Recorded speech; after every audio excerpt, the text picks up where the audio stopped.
Smith and Nelson in the morning on 94.9 KYSS FM. And as country leader, 94.9 KYSS FM, Smith and Nelson for your morning. Good-looking morning, good-looking day, too. How about upper 70s for our weather today? Take that, for sure. It's kind of one of those where it's like, boom, 80 degrees. Okay, we'll lose about 10 degrees tomorrow, and then just keep dropping down a few degrees. We still haven't got to that point where it's like, oh, what a nice run of just good weather. Yeah, I think I heard that actually the rain that we've gotten in June already is more than all of the rain we got in June last year. That's crazy. Which is wild, Here we are, what, 8 days, 9 days into it? Exactly, yeah. That's crazy. All right, Smith and Nelson for your Thursday morning. KYSS FM mobile app, open it up. We were kind of just chatting about it briefly a couple moments ago about how we've had some businesses that have been around for a long time have some pretty big news in the last couple weeks. That's right. Yeah, of course, we talked about El Cazador, who, they closed up their location in downtown Missoula. Luckily, the South Avenue location is still open. And then, of course, there's Kettle House Brewing, which put their tap room on Myrtle Street up for sale. Which, not really sure what's going on with that. That could be like a totally different owner. Yeah. Make some changes. The hope is they can keep it kind of in the Kettle House family, either current employees or people that had worked there before. Yeah. Maybe make the purchase and then kind of just keep it as is. So still waiting to see there. But saw one this week. Open Road Bicycles and Nordic Equipment. They are going to close their doors. Okay. Which apparently they've been around for 20 plus. Yeah. And I was kind of looking at some of the details from their website, and I don't know if it is a huge factor into the big decision, but I saw a post a couple weeks ago from them where they were talking about how they were short-staffed for like service and repairs. The service department, they were saying, man, we are short-staffed. Can't find mechanics. If you're going to book for an appointment, we're doing it at least 2 weeks out. Man. So I don't know if that had anything to do with it or that just kind of was just a sign of the times. But I guess, they decided they're going to close up shop. Yeah, it sounds like one of the owners decided to take an early retirement. Can't blame anybody for that. Yeah, absolutely. Do it tomorrow if I could. Yeah, definitely. But the good news is they're going to kind of start marking stuff down. It's going to be kind of a slow ride to the finish line. Right. They're expecting to close by late August. So they'll have like kind of the summer to do their thing. And then by the end of August, that's when they'll be kind of wrapping things up. They're going to kind of put merchandise and stock on sale, then kind of move to walk-in service only, and then by the end of August, probably shut the doors. But there you go, another one that's been around for years and years, closing up shop. That's right. Flip side of things, airport opened the new terminal yesterday. That's right, yeah. Our boss flew out yesterday, so he was taking some pictures, sending them back to everybody. It looks fantastic. Yeah, it looks really cool. And I don't know why, but he went into the bathroom and took a picture. I was like, you can see this. What a weirdo! You can see this picture. He's trying to get the angle of like what the countertop mirror area looks but like, without capturing himself in the mirror. But he's taking. You can tell he's taking a picture, obviously, and then you just see like one person's face, so, like walking in the bathroom. He's got this scowl, like looking at him, like, what are you doing? Why are you taking this picture in the bathroom? Kind of a freak takes a picture in the bathroom is what the guy's face says. Right. But everything at the airport looks awesome. Definitely. I've got a friend actually flying in from out of town today, so I'm a little jealous. Like, man, he gets to be like day 2 of the new terminal. Be there in the airport. That's cool. So, all right, now I want to fly somewhere just so I can go walk around the terminal. Right. Check out all the new features and stuff. You can always buy a ticket and then return it once you get inside. Just kind of walk around. I don't think they do take backs. You don't think so? It's inside the airport. I'd like my money back for this, please. Now that I've seen all there is to see. Yeah. All right. Well, pretty cool there, though. The airport is open. Also very cool. Under the Big Sky Festival, we have 3-day passes you can win this morning. Yes, we do. Around 7:15 this morning. And those are going to save you some serious money. We're talking hundreds of dollars for a pair of 3-day passes. If you want a pair of tickets, that's going to run you almost $700. Crazy. All right. Sold out show, but we'll get you in 3-day passes for the Under the Big Sky Festival coming up at 7:15 this morning with KYSS. Smith and Nelson, 94.9 KYSS FM. We say what they tweet, what they do. It's what's making news in the world of country music. This is the Music City 60 on 94.9 KYSS FM. Yes, it is your Music City 60, and Sam Hunt just had a baby. Well, his wife did. She gave birth to their first child last month. Didn't announce it until Tuesday. Shared the news while on stage at the Stars for Second Harvest charity concert in Nashville. Said, I recently had a baby girl named Lucy Liu.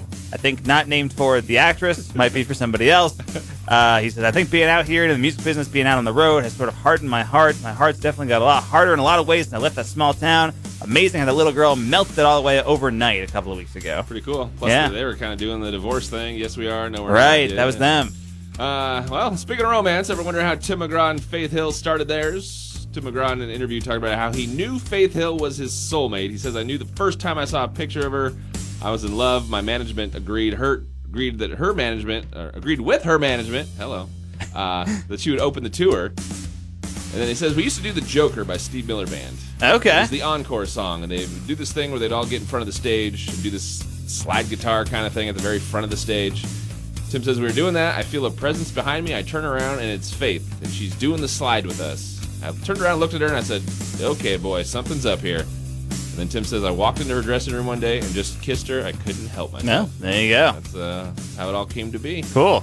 Kelsey Ballerini has some time off the road, so she decided to take ballet lessons. But she's not a newbie. She actually danced for 10 years back in the day. Thought it would be good for her mind, body, and spirit to get back to it. She shared a video on TikTok of herself talking about it, and then in the class at the ballet bar doing her thing. Oh, nice. Yeah. Oh, cool. That'd be in the class, then Kelsey Ballerini comes walking in. Hello. Right, and then shows you up because of her 10 years of experience. How about this unknown drama? There's a story in the New York Post that says Garth Brooks once recorded a song. Sounded a little bit too much like a Kenny Loggins song. Really? And the song Which of the 3 Kenny Loggins songs did he rip off? It was Garth's song, Standing Outside the Fire. And apparently it sounded a little too close to Conviction of the Heart from Kenny Loggins. Interesting, okay. Kenny sued Garth for $5 million. And they settled it, I guess, after meeting with a judge. Kenny Loggins' side of the story says, quote, Garth actually showed up in the courtroom with an acoustic guitar, ready to play the song live for the judge. Oh, wow. Garth was ready to settle. Afterward, he said publicly something like, sometimes you just have to pay to get people off your back. I let that one go, and I haven't seen him since. The untold beef of Garth Brooks and Kenny Loggins. Man. I never heard that The story. feud that we never knew. Oh, he sued for $5 million. I wonder what he got, because when he says that quote, sometimes you have to pay to get people off your back. So Right. it sounds like he got some money out of it. A settlement or something, I yeah. wonder if he got all of it or a portion or what. Kind of crazy. And now you're in the know with Nashville. Smith and Nelson's Music City 60. 94.9 KISS FM. This is what's newsy and noteworthy with Smith and Nelson on 94.9 KISS FM. Yes, it is. What's newsy and noteworthy for your morning? And Major League Baseball announced their first ever All-Star Saturday as part of All-Star Week at Dodger Stadium. It takes place July 16th and will include the annual All-Star Celebrity Softball Game. Final roster will be announced next month, but so far we have a few names attached. JoJo Siwa, Rob Lowe will be playing in the game, Simu Liu, who is Shang-Chi in the new movie, Zachary Levi, Olympian Chloe Kim, Anthony Ramos from In the Heights, rapper Quavo, and The Miz from the WWE. The Miz is in there. Always fun to watch when a celebrity has no reason to be in the celebrity softball game. They can't do anything. It needs to be the most random assortment of people possible, you know? Story from TMZ, they have now confirmed Nick Cannon is going to be a dad for the 9th time. That's a lot of times. Woo! Abby De La Rosa is expecting his child on October 25th, which they had twins a year ago. So, I mean, I guess, okay, maybe they do another one. Also expecting his 8th child, apparently with Johnny Manziel's ex. Wow. So, 2 on the way at the same time. All right. 2 different ladies will bring the tally to 9. They should have waited a couple years to do the She Probably Doesn't remake and just cast Nick Cannon with all his kids. With just the family. How is there not a reality show about Nick Cannon's just personal life with his kids? I am sure that is in the works. That has to be a thing. Man. On Monday night, a guy in South Florida was walking around outside a place called the Warm Mineral Springs Motel, and he thought he saw a dog approaching from the other direction. It was 12:30 at night, so it was dark out, but he thought it was a lost dog dragging what looked like a long leash behind it. Turned out, nope. It was an alligator. And the leash was the tail. Yes, exactly. So, once he got closer, he realized it was an alligator. He tried to run, but the gator grabbed him by the leg, wouldn't let go, actually ripped a small chunk of muscle off his leg.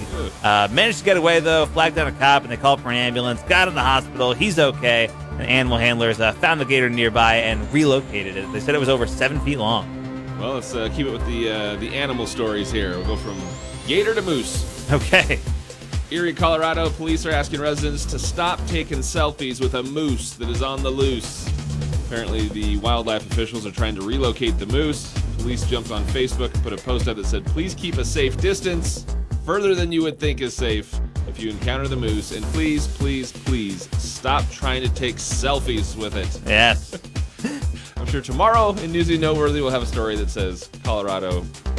person injured by moose trying to take a selfie. That will definitely almost definitely happen for sure.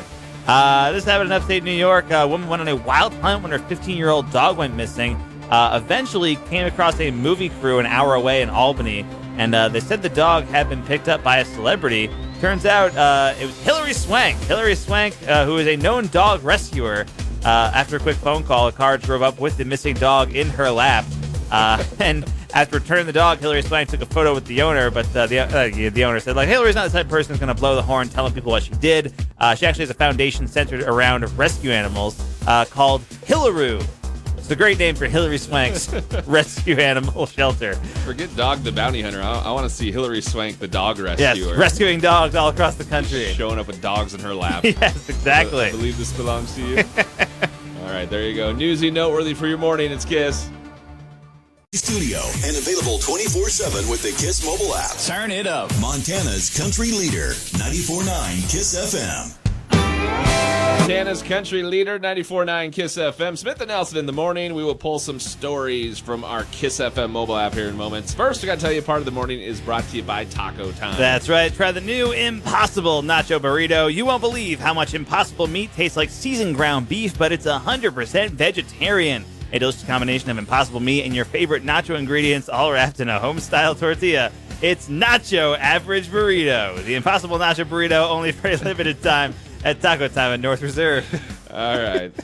Looking at our KISS FM mobile app, that's where all these stories and more can be found. Just a couple of them here that we thought we would touch on. Number one, what's Montana's most popular mobile phone game ever? Ever. It's one of those interesting things where it's like, you would think when you have that as the title, it would be the game that was like purchased the most, right? Right, or the one downloaded that's like the most popular right now. But they're kind of going through like the history of mobile phone games here a little bit. So basically, they're basically taking any game that came out in that first 12-month span that came out. Okay. What one was searched for and Googled the most and had the most interest? That's kind of how the survey ranked them. Interesting.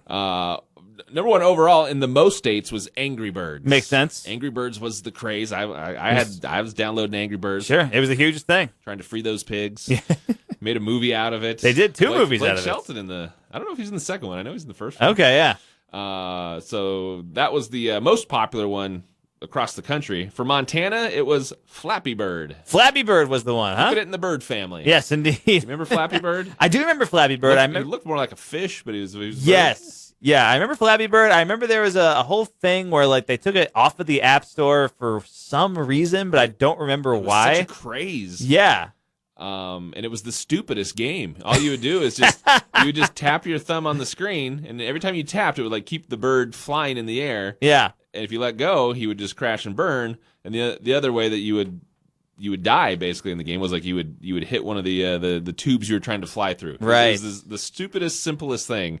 But man, it was the craze. It's addicting. I mean, the best mobile game phones or mobile phone games are addicting. That's how they work. Yeah, and simple because you can just open it up, start playing. You don't have to get too involved. Exactly. But there you go. That was number one for Montana. You can read more with it and see what was tops in other states. Another story.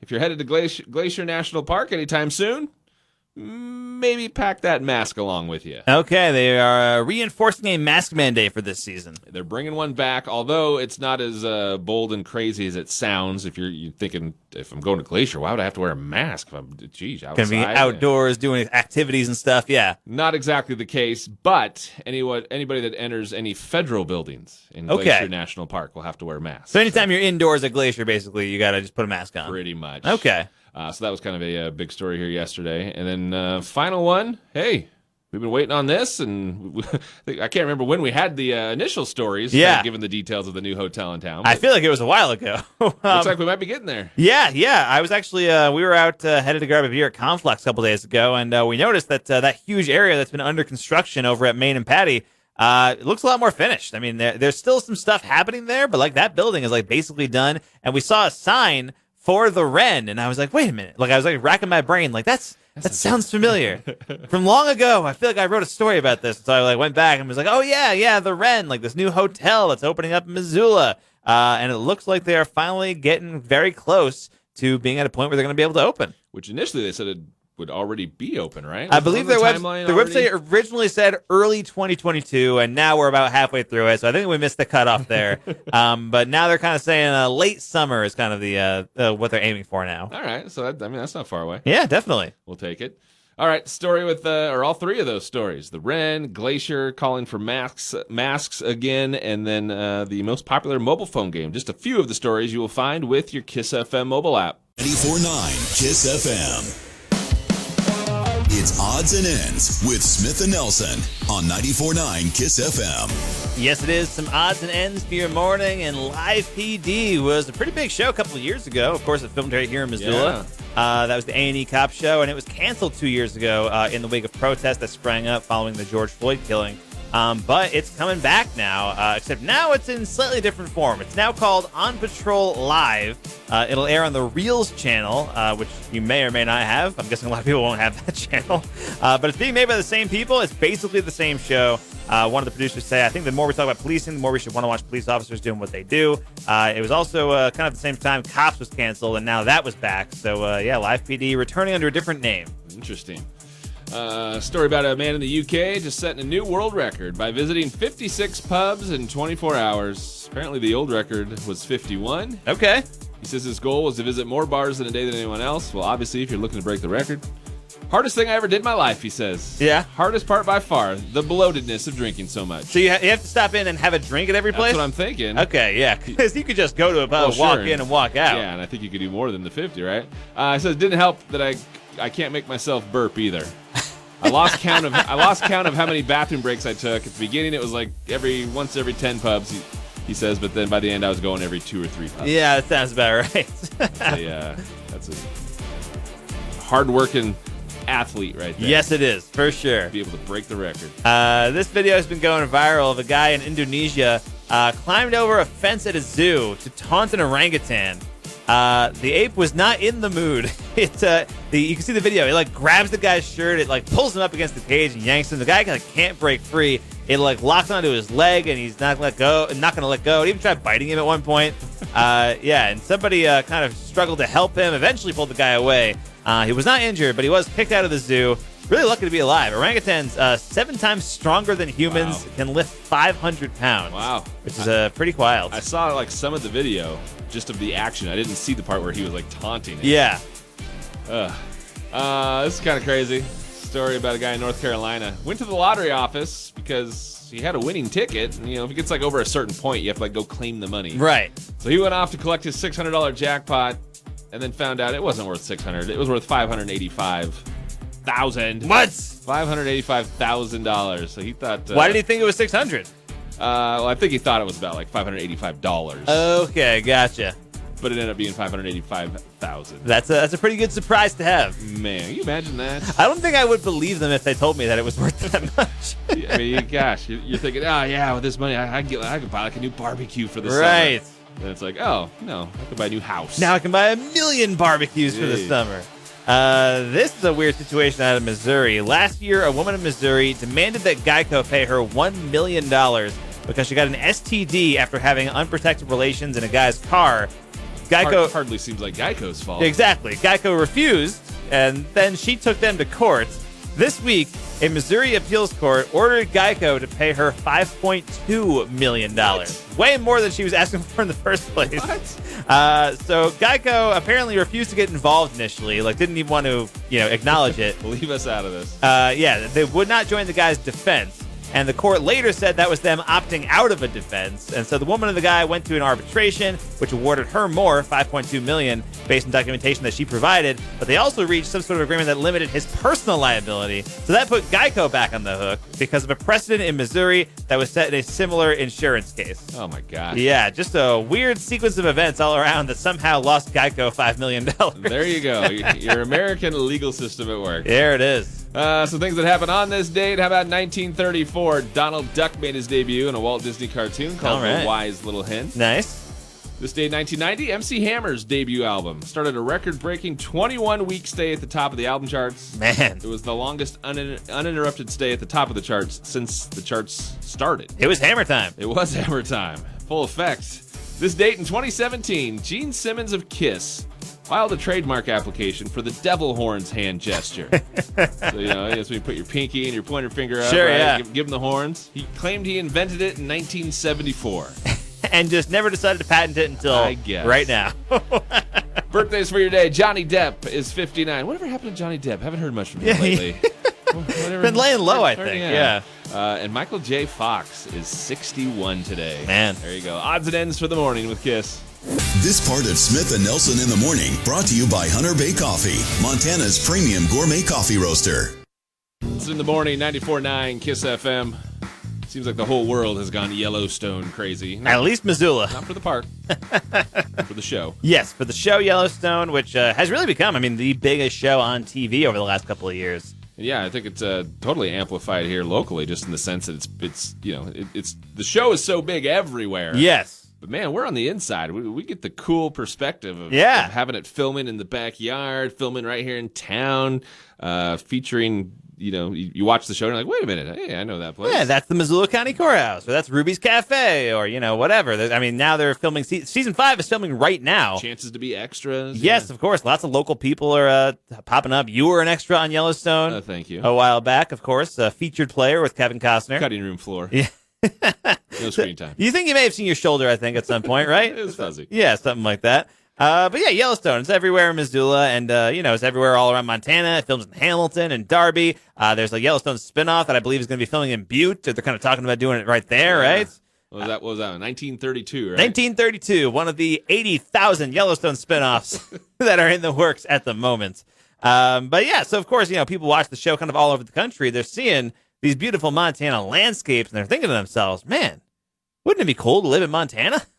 Yeah, if you're just going off of what you see, and especially when they're doing like overhead shots of the right, ranch, which I know you haven't even watched the show. But I have not seen the show, yeah. Overhead shots of the ranch, and you got the mountains in the background, and yeah, I could see where you'd be like, ooh, right, I want to go there. Yeah, maybe not participate in all the gunfights and murdering that are happening on the show, but just want to hang out and ride some horses or something. Yeah, I think that is probably what most people are saying when they see it. More mountains, less gunfights. Exactly, yeah. So People magazine actually kind of put the spotlight on this kind of trend and published an article kind of detailing Yellowstone's impact on the state of Montana. And they get into some of the economic aspects of it, talking about some of the money they spent while they were here, which it's over $150. They spent $150. $150 the entire time. No, $150 million kind of across. Some of it going into the state, others going into businesses and stuff. A lot of money has been spent with Yellowstone in Montana. But also they kind of talk about the trend of rich people watching the show and just buying property in Montana because they're influenced by Yellowstone. Yeah, that would be a negative side of it for sure. Yeah, I think so. They kind of interview somebody who's lived in Montana a long time, and they kind of talk about, how much more traffic there is in town and how much housing prices are going up and how much more populated it's becoming. So yeah, it's definitely, an issue that a lot of people are facing in Montana. Can't say you can put all the blame on Yellowstone. I don't think you can place all the blame on Kevin Costner and crew personally. but I think it's definitely a factor. It's one of those things where the show is so big and it's so popular among a lot of different people, and some people are able to afford big properties. They want a Dutton Ranch basically. The show is so big and so popular. When are you going to watch it? It's on the list. I swear. I'm gonna. It's eventually gonna happen. All right, Mr. Movies, Mr. TV over here. I go through TV shows pretty slowly. I don't like to binge stuff. I like to do one episode at a time.